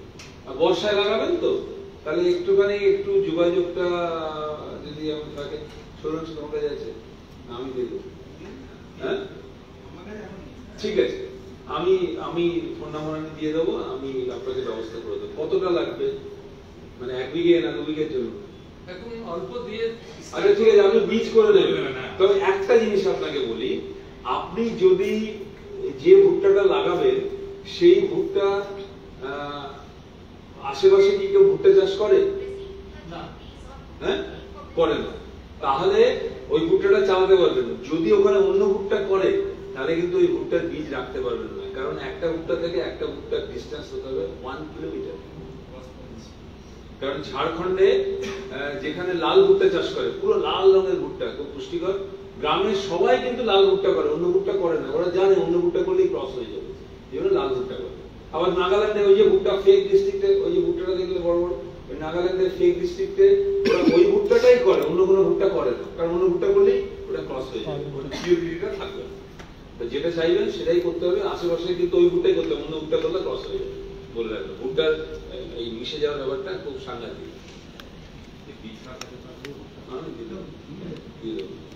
আচ্ছা, আর কারোর যদি প্রশ্ন থাকে বলবেন, অতি আমি একটু চাইছি যে আপনারা একটু প্রশ্ন করুন। প্রশ্ন মানে আমাকে বিদ্ধ করে দিন আমাকে।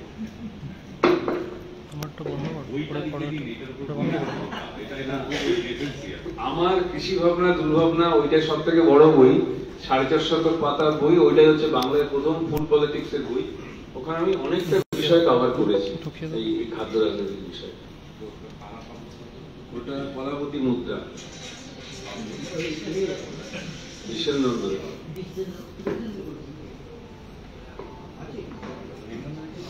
আলিপুর ইউনিভার্সিটি 3 নম্বর কাউন্টারে আছে, এখানে আছে। না ওই বইটা নেই, ওটা নেই, ধ্যানবিন্দুতে পেয়ে যাবে, মানে ওটা স্পেসিফিক, তার মধ্যে স্পেসিফিক আমার আলাদা করে সবজি এবং খাদ্য রাজনীতি নেই, তারা তো ওইটার কথা বলতে স্পেসিফিক উনি বলেছে, লেখা দরকার। হ্যাঁ হ্যাঁ স্যারকে অসংখ্য ধন্যবাদ মতামত দিলেন। আমার একটু প্রশ্ন যে আমরা যে এলাকায় কাজ করি সেখানে দেশীয় ধান প্রচুর চাষ, কিন্তু হাতে ওনার 2-1টি চাল বিক্রি হয় বারবার পড়ে থাকে, মানে প্রতিদিন নিতে যায়, পাইকারি নিতে যায়, তাহলে তারা খায় কম দামে বিক্রি হয়ে যাবে, সমস্যা হচ্ছে। তো দেশি চালের গুণ নিয়ে কিছু লিফলেট বই তৈরি করছে যাতে চাকরিটা যেমন দিতে পারে, এগুলো যদি ভালো করে বোঝে তখন দেখবেন যে আস্তে আস্তে খাবে, বিক্রি বাইরে তৈরি হবে এগুলো। আর সরকারি ভাবে কিছু উদ্যোগ নিতে হবে, মানে দেশটা সত্যি গ্রাম কিন্তু অবিক্রি করতে চাচ্ছে না চাষি, যদি বিক্রি না হয় দুধের সঙ্গে গোবিন্দভোগ পড়ে থাকেন, এক পুকুর পড়ে থাকেন, বাড়ি চাল কিন্তু খুব অবস্থা খারাপ। ওদের যদি ঠিকঠাক বাজার তৈরি করতে হয় তাহলে সরকারি উদ্যোগ নিতে হবে এবং চালের গুণাগুণগুলো নিয়ে লিফলেট করে তৈরি করতে পারবে পূজা করতে হবে, এগুলো হবে না স্যার। ওদের গ্রামের বাড়িতে বাংলা পাটনাই এখন হয়, এখন নেই স্যার, প্রায় শেষ হয়ে গেছে।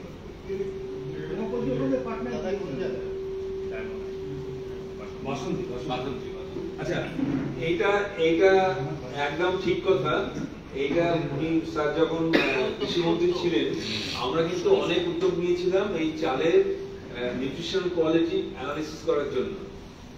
আপনাদের অবগতির জন্য জানাই, খুব জানা দরকার, আশ্চর্য হয়ে যাবে, হায়দ্রাবাদে প্রতিষ্ঠিত হয়েছে CFTRI, central food technological research institute. সেখান থেকে আমাদের স্টেট অফ আর্ট ল্যাবরেটরি আছে, এগুলো আমাদের অফিসিয়াল রেকর্ড থেকে আমি বলছি, আমাদের স্টেট অফ আর্ট ল্যাবরেটরি আছে। আপনারা চাল পাঠিয়ে দিন, আমরা সমস্ত টেস্ট করে পাঠাবো। 2 মাস হয়ে গেল কোনো রিপোর্ট পাঠায়নি, এরপর আবার চিঠি লিখলাম, বললো আমরা না সরি, আমরা চালগুলো হারিয়ে ফেলেছি, আপনারা চালগুলো আবার পাঠান। আবার চালগুলো আবার গভর্নমেন্টের on behalf of government of West Bengal এই কাজটা আমি করিয়েছি। এখন আমাকে ডিপার্টমেন্ট বলছে আপনার এটা কি করেছো, 2% প্রোটিন চালে, কোথায় 2% প্রোটিন হয়? খড়পুরা দিতে বললে খড়পুরে 2% প্রোটিন হয় কি করে? আরেকবার করতে বলো, যদি চালের স্যাম্পল নেই আর ছাত্ররা এখন করতে পারবো না, আবার নতুন করে টাকা জমা দিতে হবে।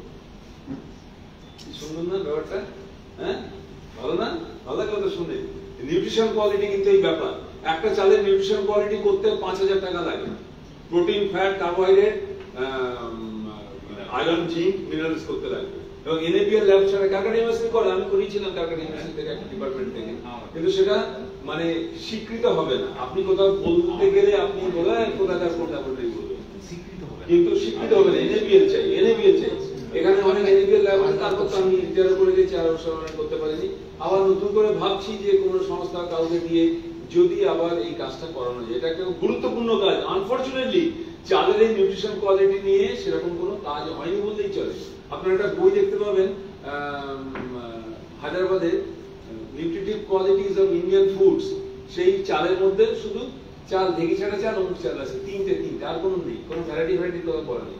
আর চালের বিটা ক্যারোটিন, ক্যালকাটা ইউনিভার্সিটিকে ধন্যবাদ, উনি না আপনার ডিপার্টমেন্টে, অন্য ডিপার্টমেন্ট আমাকে করে দিয়েছিল। চালে বিটা ক্যারোটিন আছে, এটা জেনে রাখুন, চালে ভিটামিন এ আছে, বিটা ক্যারোটিন আছে। এটা কিন্তু NIN এর বইয়ে নেই, কিন্তু ন্যাশনাল ইনস্টিটিউট অফ নিউট্রিশনের বইয়ে চালে বিটা ক্যারোটিন নেই। দ্বিতীয় প্রশ্ন, ওটা খুব কঠিন প্রশ্ন, যে চালে ওই গোবিন্দভোগ বিক্রি হচ্ছে আর দুধেশ্বর বিক্রি হচ্ছে, বাকিগুলো বিক্রি হচ্ছে না। এখন বাকি একটু আগে কথা হচ্ছিল, যদি কোনো সেলিব্রিটি বলে যে আমি ওই খাই, মানে অমিতাভ বচ্চন বলাতে, তাহলে হয়তো বিক্রি বাটা হতে পারে, কিন্তু সেটা কি করাবো? আর চালের গুণাগুণ, যেমন কর্পূর ক্রান্তি, লোকের নাম শুনেনি, কর্পূর ক্রান্তি চেনে না, হরিণাকুড়ি চেনে না, চীনা কামিনী চেনে না, তারপরে লীলাবতী চেনে না। এখন বড় করে যদি বিজ্ঞাপিত দুনিয়া, সেটা যদি একটু করা যায়, মানুষের কাছে যদি নিয়ে যায় হয়, আর যেরকম বাজার সেরকম ভাবে চলতে হবে। এখানে অনেকে চাল নিয়েছেন, সেই চালে দেখলাম প্রচুর খুদ আছে, ভাঙা চাল আছে, এরকম চাল চলবে না। কারণ এখন তো আমি 25 কেজি লাল বাবা, নীল বাবা চাল নিয়ে আসি তো বাড়িতে, লাল বাবা, নীল বাবা চালগুলো হচ্ছে শর্ট এক্স। আবার টিভিতে বিজ্ঞাপন দেখেছেন, উত্তম কুমার, সত্যজিৎ রায়, তারপর কি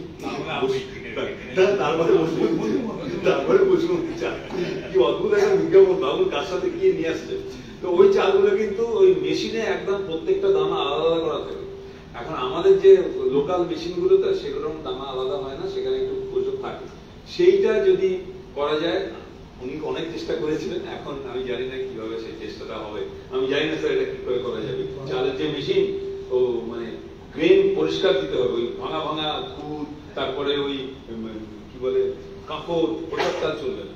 এইটা যদি করা যায়, পরিষ্কার যদি চাল করা যায়, তাহলে মনে হয় চলবে। যেমন বায়োডাইভার্সিটি বোর্ড ওই যে চালটা করেছে, কর্পূরকান্তি, না কর্পূরকান্তিও দেখলাম, কর্পূরকান্তি। তা কর্পূরকান্তি কি বিক্রি হচ্ছে না? জিজ্ঞেস করছি কার কাছে কর্পূরকান্তি রয়েছে? আমার কাছেই রয়েছে। কর্পূরকান্তি বিক্রি হচ্ছে না কেন? খুব একটা বিক্রি হয় না। লোকে চেনে না বলে। চিনি না। আমার কাছে 32 রকম চাল রয়েছে, কত লোক কিনেছে? এ তো অনেক সময়ের ব্যাপার, মানুষকে প্রচার করতে হবে, মিছিল করতে হবে, বলতে হবে। এই নিমাই, তোমার ওখানে গ্রামের চালের ভ্যারাইটি গুলো দিয়ে একটা মিছিল করতে হবে। এই ইয়েতে ওই যে কি নাম বলে, এই যে পরিবেশ দিবসে চালগুলো একটু চিনুক। হ্যাঁ, ওইটা সমাধান বড় কঠিন ব্যাপার, যে এই লীলাবতী বিক্রি হচ্ছে না। অলি অলি আরেকটা মাঠে যে অলি অলি দারশাল, কত লোক চেনে অলি দারশালের কথা? হ্যাঁ, অনেক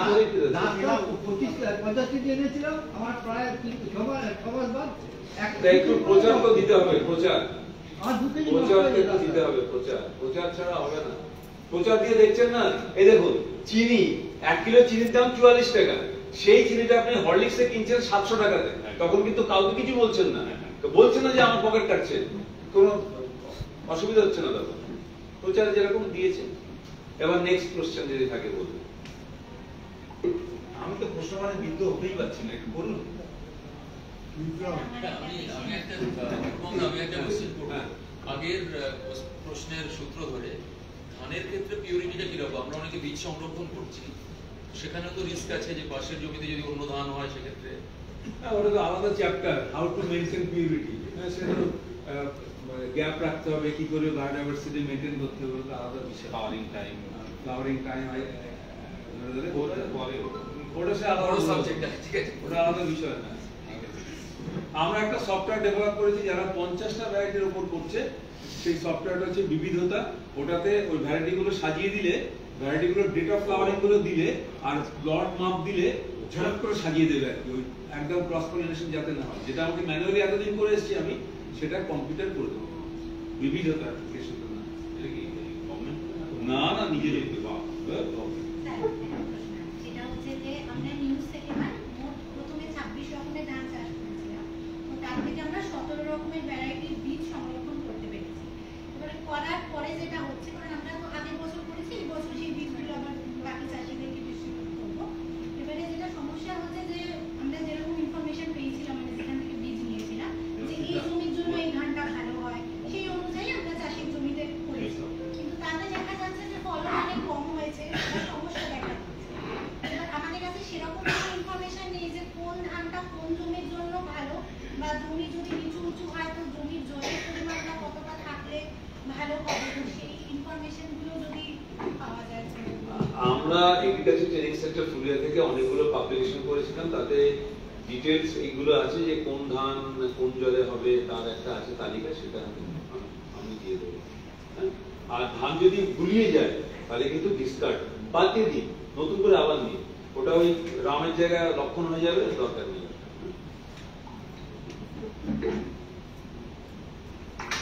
কোনো প্রশ্ন কেউ করবেন?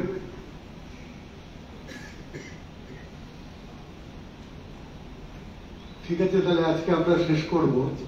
আমরা প্রত্যেকবারের মতনই এবারেও পরবর্তী শনিবার কত তারিখ হচ্ছে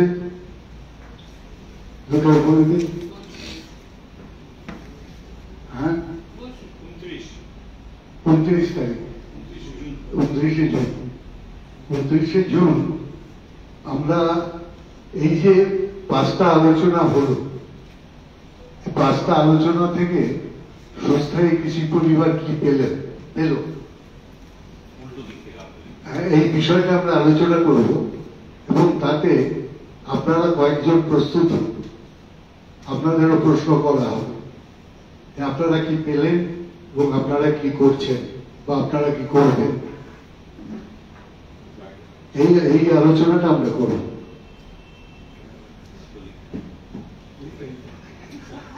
আচ্ছা, একটা ঘোষণা, আমার একটা চ্যানেল আছে নেচার অনুপম, সেখানে ধান সম্বন্ধে, প্রাকৃতিক কৃষি সম্বন্ধে অনেক কিছু দেখতে পাবেন, আপনারা একটু দেখে নেবেন, নেচার অনুপম। হ্যাঁ, মানে সেটা হচ্ছে যে যারা এতদিন ধরে মানে হাইব্রিড করেছে, দেশিদের আমার ফিরতে চাইছে, ধানের সাইজ তো দেশি ধানের সাইজ অনেক বড় হয়ে যাচ্ছে, ঠিক আছে, মানে তাড়াতাড়ি পড়ে যাচ্ছে, এটার কি আছে, অপশন কি আছে? মানে ওরা বলছে এই তো হ্যাঁ সেই টেকনিক্যাল আলোচনা। অ্যাকচুয়ালি এটা কমন প্রশ্ন, আমি এমন ধান নির্বাচন করব যেটা কম পড়বে বা কম পড়ার প্রবণতা এরকম।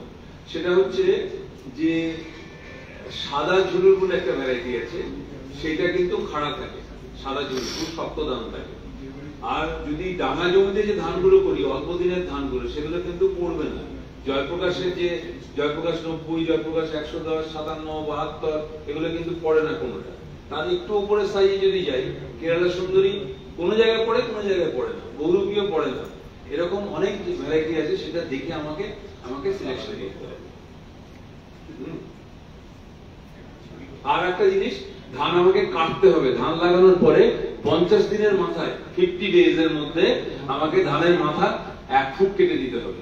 50 ডেজ এর মধ্যে এটা যদি দুবার করতে পারি, ধানের পড়ে যাওয়াটাকে আমি রুখতে পারবো। আর একটা রুখতে পারবো যদি আমি হুগলি জেলার, কেউ এখানে আছেন নাকি হুগলি জেলার একটা পদ্ধতি আছে চারা, মানে চারাটা লাগানোর পরে আবার পাশ কাটি ভেঙে নিয়ে যদি লাগাই, তাহলে কিন্তু গাছটা অনেক শক্ত থাকে, মানে সহজে পড়ে না, শক্ত থাকে। হ্যাঁ হ্যাঁ না, সুধা অন্য জিনিস, সুধাবদ্ধ জিনিস। এটা আমি ডাবল ট্রান্সপ্লান্টিং বলছি। সুধাটা আমি অনেকদিন রেখে দেবো চারা, সেটা অন্য জিনিস। এটা হচ্ছে আমি হ্যাঁ হ্যাঁ ওটা তো ইমার্জেন্সি একটা কলমা ভাঙা বলতো, হ্যাঁ গুচি ভাঙা বা হ্যাঁ ঠিক আছে। তাহলে ঠিক আছে, এবার দোলা কিছু বলতে চাই।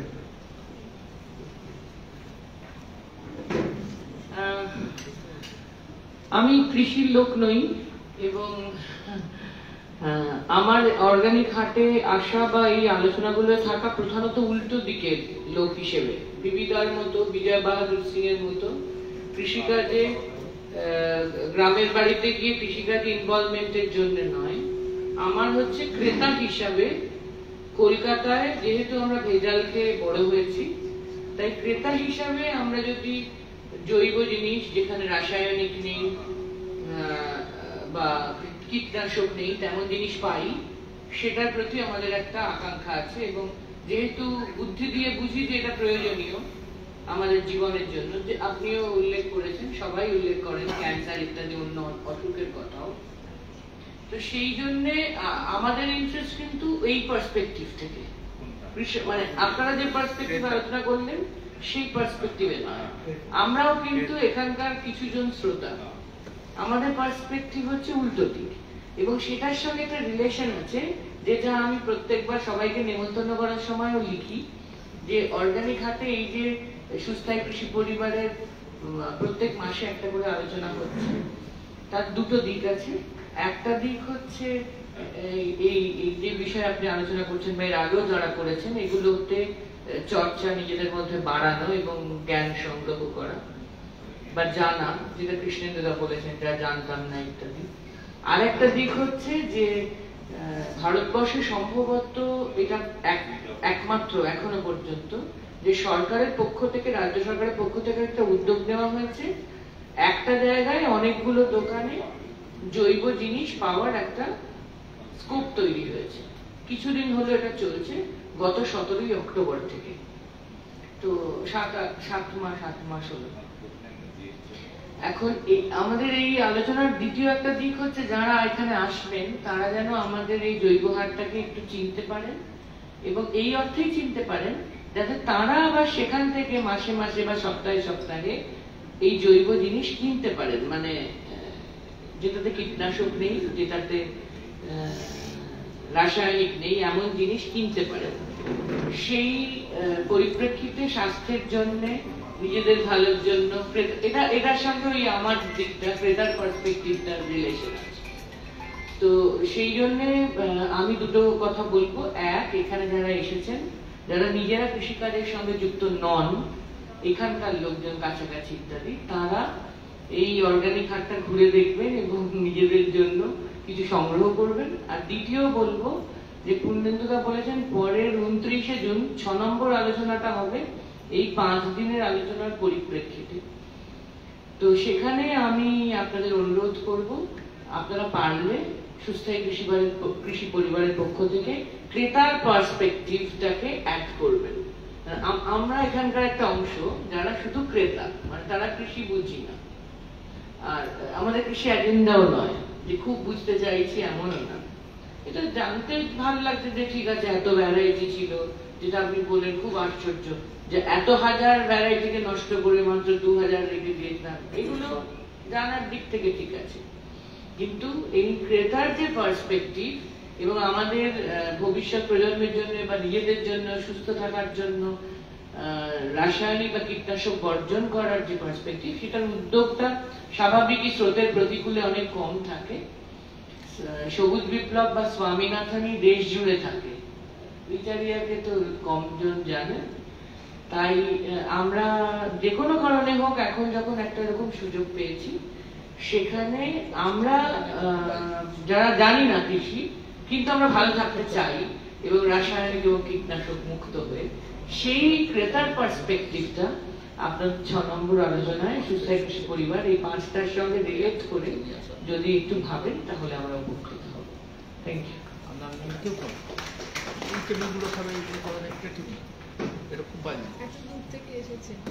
ধন্যবাদ দোলাকে। ক্রেতার পার্সপেক্টিভ আমরা রাখবো।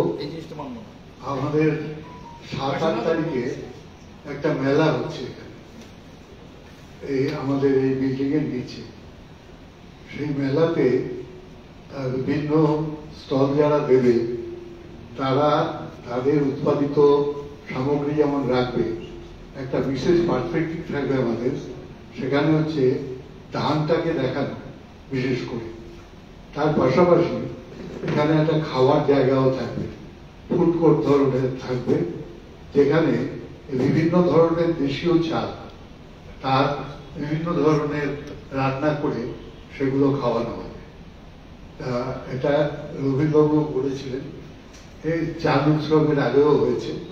আমরা এটা এখানে করতে চাইছি প্রধানত, এবং সেইটা হলে আমার ধারণা এখানে খানিকটা প্রচারও বাড়বে এবং কনজিউমাররা আসবে। দ্বিতীয় কথা যেটা, যে এখন ভারতের যে অর্থনীতি, সেই অর্থনীতিতে সাধারণ মানুষের, আমরা যাদের সাধারণ মানুষ বলি, সাধারণ মানুষের ক্রয় ক্ষমতা অত্যন্ত কমে গেছে ভোগ ব্যয়ের ক্ষেত্রে, এবং তার ফলে তার যেটা লাগে সেটা ছাড়া যেটা লাগে না সেটা সে আর কিনতে কোথাও যাচ্ছে না। আনন্দবাজারের মতো পত্রিকা এডিটোরিয়াল লিখে আক্ষেপ করছে এর জন্য যে মলগুলোতে আর ভিড় হচ্ছে না। এটা একটা বাস্তব চিত্র। কাজেই এখানে যারা কম লোক আসছেন বলে খুব দুশ্চিন্তায় আছেন, সেটা আস্তে আস্তে কেটে যাবে। সেটা কেটে যাবে তারা যদি ভালো জিনিস পান, তাহলে আস্তে আস্তে কাটবে, আমরা কাটাতে পারব। আর আরেকটি কথা, যে মেলায় আপনারা আসুন, এখানে যারা আজকে এসছেন, এবং আপনাদের পরিচিত লোকজনদের বলুন, 5-10 জন করে যদি বলেন, তাহলে আমাদের যা ক্যাপাসিটি সেটা পূর্ণ হয়ে যাবে। একটু উত্তর দিন প্লিজ, তাহলে অনেক কিছু আমরা সেদিনও জানতে পারব। ধন্যবাদ, নমস্কার।